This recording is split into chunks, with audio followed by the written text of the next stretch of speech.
orientée vers la pointe. Et le pommeau devait adopter une forme spécifique en arc de cercle.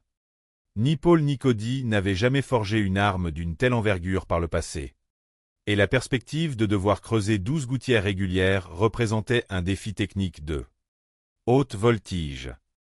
De retour dans son atelier de Homer Glen, dans l'État de l'Illinois, Paul Raspe prit la décision initiale de se lancer dans la confection d'un acier de Damas pour sa 5 DEA, sachant que Cody excellait dans cette discipline. Cependant, lors des premières passes d'étirage au pilon, une fissure majeure se propagea au cœur du bloc. Compte tenu du temps nécessaire pour rebâtir une trousse de Damas multicouche, Paul dut abandonner cette idée. Il se rabattit sur un choix plus sûr mais hautement efficace.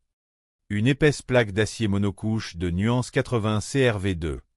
Ce matériau homogène lui permettrait de se concentrer sur la précision de la géométrie de la lame et la perfection des finitions. Dans son propre atelier, Cody Adelson choisit d'exploiter pleinement sa maîtrise du Damas. Il prépara 2 trousses distinctes, la première, destinée à la garde et au pommeau, et la seconde, beaucoup plus massive, réservée à la lame. Il empila 25 couches alternées d'acier 15N20 et 1084.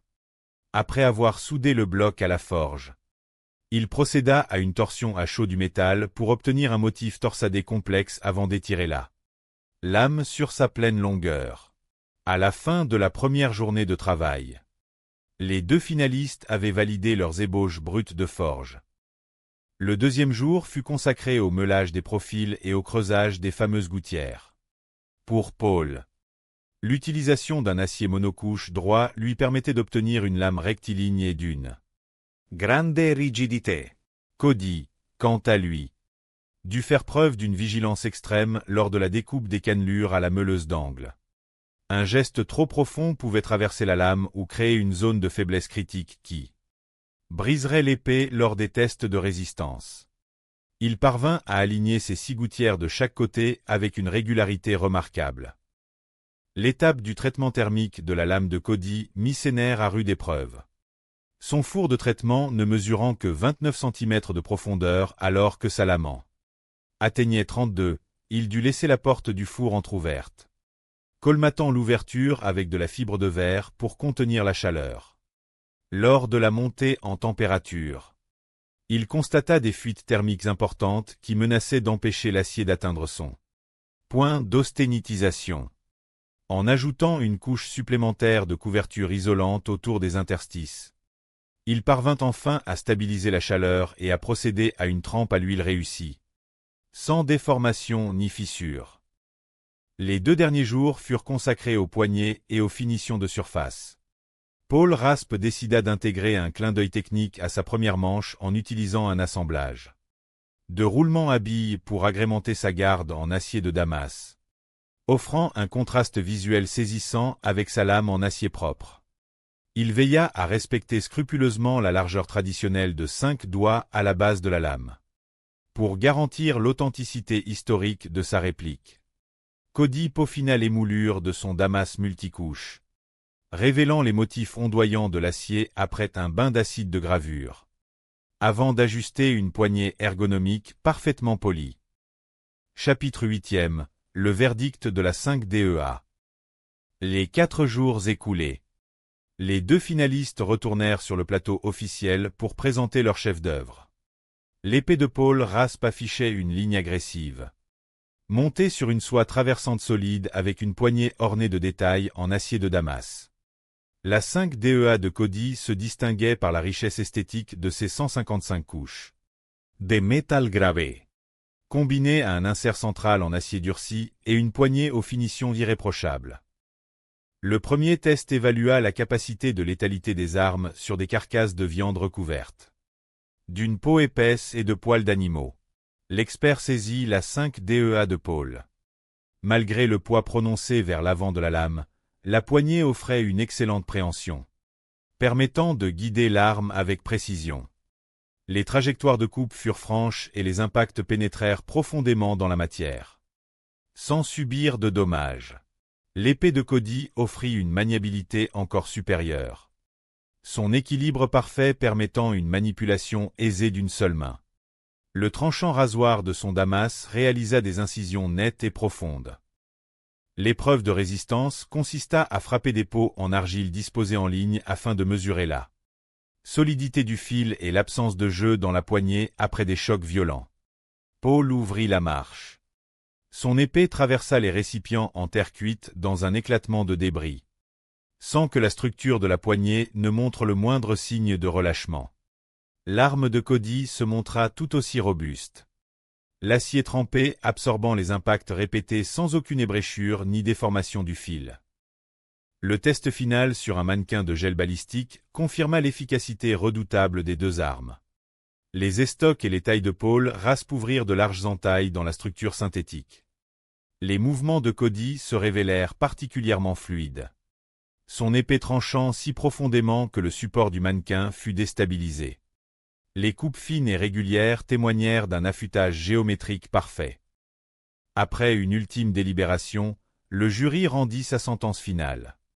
Bien que Paul Raspe ait forgé une lame d'une robustesse exemplaire et d'une grande fidélité historique, son poids excessif nuisait à la vivacité de manipulation requise pour ce type d'arme de poing.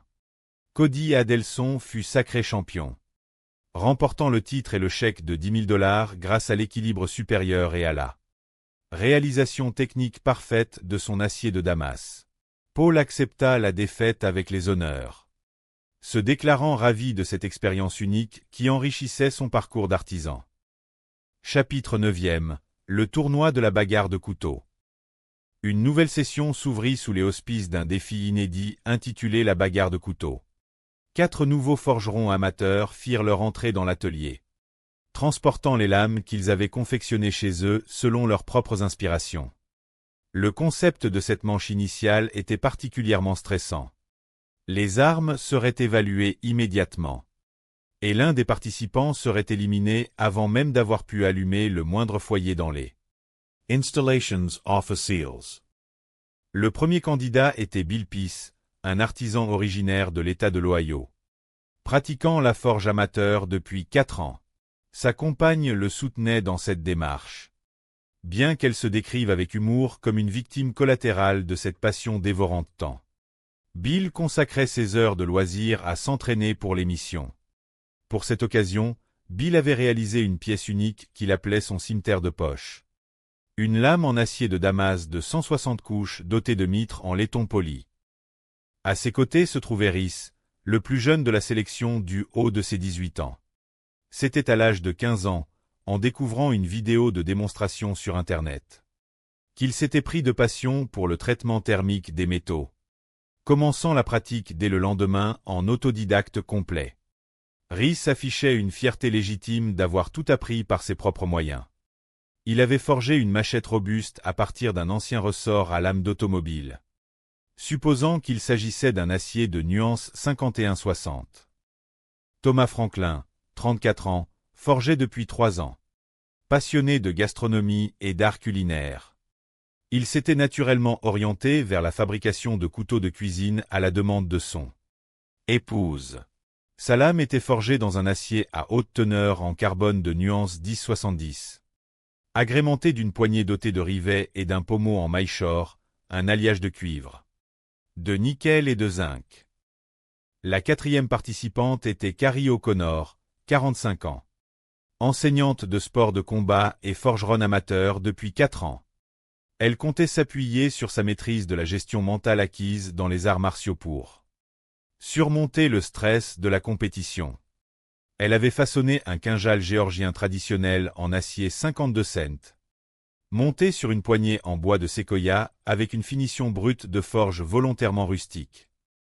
Les juges accueillirent les 4 prétendants en leur rappelant la règle absolue de cette confrontation directe. Un seul d'entre eux remporterait le chèque de $10 000. Les armes apportées de la maison allaient être immédiatement soumises à l'épreuve destructrice du bloc de glace pour évaluer la qualité des traitements thermiques résidentiels. Chapitre 10e. Le choc des lames sur la glace. L'expert en coupe prit position devant un énorme bloc de glace translucide.